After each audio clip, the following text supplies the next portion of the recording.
Welcome to this last recorded input for the online event, European Green Deal and EU Macro-Regional Strategies, to be held on 21st and 22nd September. In this presentation, we will look into EU Biodiversity Strategy for 2030.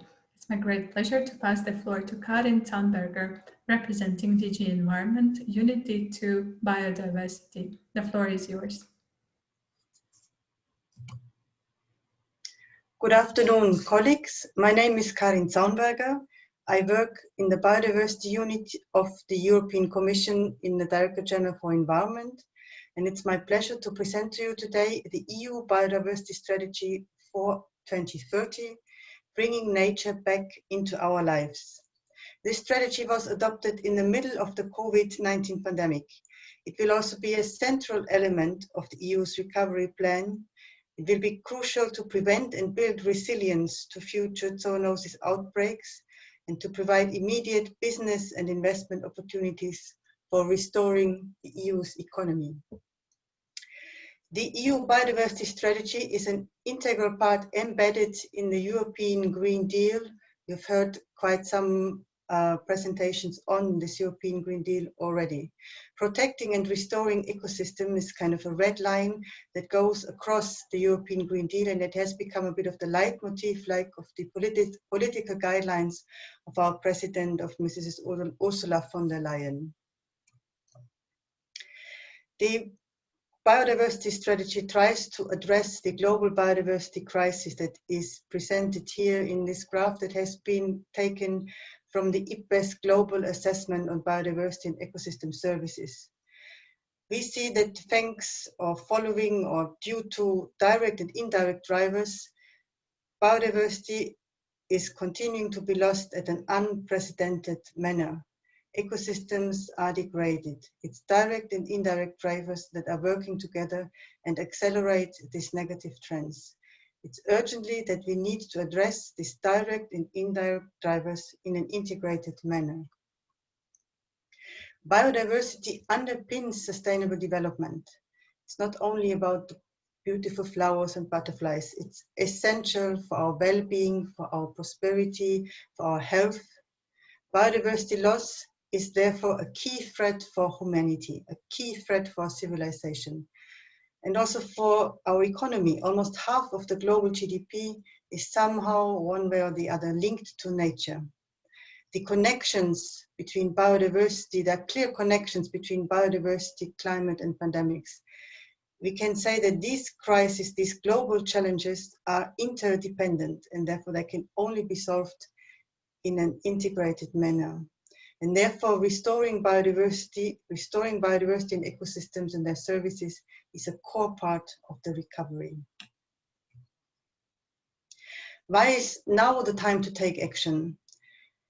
It's for our health. There are clear links have been shown between nature destruction and the increased risk of outbreaks of infectious diseases, and in particular zoonotic diseases that are diseases that jump from the animal world to the humans.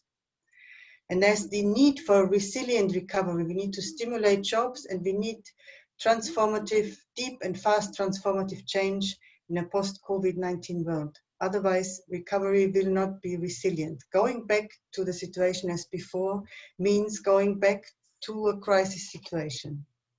And we need to design our way out of this global planetary emergency. And the strategy sets out our role in the world. The world is watching and looking for the EU for leadership towards the Conference of the Parties of the Convention on Biological Diversity, where the post-2020 Global Biodiversity Framework shall be adopted. Now to the EU Biodiversity Strategy, there are three main elements: protect nature, restore nature, enable transformative change, and EU stands ready to be a leader for an ambitious global agenda. Now let me kind of go into those elements with a little detail. Protect nature, what do we mean? We would like to protect 30% of EU's land and sea. That would naturally be based on the Natura 2000 network and on the national designated areas. The 30% target is an EU-wide target, and that would take into account the specific situation in the member states. And it would also integrate ecological corridors to build a coherent network. And we would like to strictly protect a third of these areas, noting that covering areas of very high biodiversity value and are important for mitigation and adaptation to climate change. And this includes, in particular, primary and old growth forests. Secondly, restore nature. The Biodiversity Strategy includes an EU restoration plan with 2030 commitments.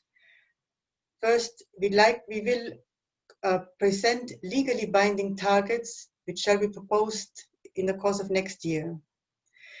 We want to achieve no deterioration of any protected habitat and species by 2030, and the trend should be positive for at least 30% of all species. We need to increase agroecology and biodiverse landscape features. This implies a reduction of use and risk of pesticides, up to 50 or even more, 50%. Reduction of pollution from fertilizers by 50% and reduce the overall use by 20%. We aim to plant an additional 3 billion trees respecting ecological principles. That means planting trees not only in rural areas, but also in the urban areas. And we aim to reverse the decline of pollinators. EU restoration plan commitments also cover remediation of contaminated soil sites, the restoration of 25,000 kilometers of free-flowing rivers. It includes an urban agenda, a new urban greening platform based on the Green City Accord. We'd like to encourage and trigger the deployment of blue and green urban infrastructure on a large scale, knowing that this will provide multiple benefits, in particular also for human health. And that is something that has been shown clearly during the lockdown situations that we have been living through in nearly all countries of the European Union, and we are still in it. The urban green space has become, the importance of urban green space has become very obvious. We would like to halve the number of red list species threatened by invasive alien species, and we would like to reduce the damage to seabed and reduce the damage to bycatch, meaning working towards sustainably fisheries. All this needs the enabling of transformative change. The protecting and restoration of nature will also contribute to this transformative change, but it will not happen by magic or by itself. It needs a governance framework. It needs unlocking financing in order to invest in nature-based solutions. It needs business engagement. This cannot be carried by the public sector alone. It needs true collaboration between private sector and public sector and also the population at large. It needs knowledge and education on all levels, starting from the kindergarten, schools, tertiary education, in order to bring back nature back into our lives, make people understand how important it is to reconnect to nature, also for our own health. EU for an ambitious global agenda. I quickly whiz through because this is maybe of lesser importance, direct importance for your direct work, but still it's important to know that all the things you do, they also have an impact in the global arena. EU's position for the post-2020 biodiversity framework is outlined in the Biodiversity Strategy. It reiterates the 2050 goals in line with the UN vision of living in harmony with nature. We support ambitious global 2030 goals and targets that are currently being negotiated. We look for an improved means of implementation.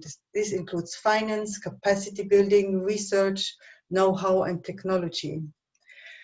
Above everything, we need to scale up and step up implementation. This will be the second revision of the biodiversity strategy. This will be the revision of the IG targets, where these drivers had been identified, and yet over 10 years implementation was not strong enough. So we seek in the new framework much stronger implementation, and we hope that through stronger monitoring and review this will be achieved.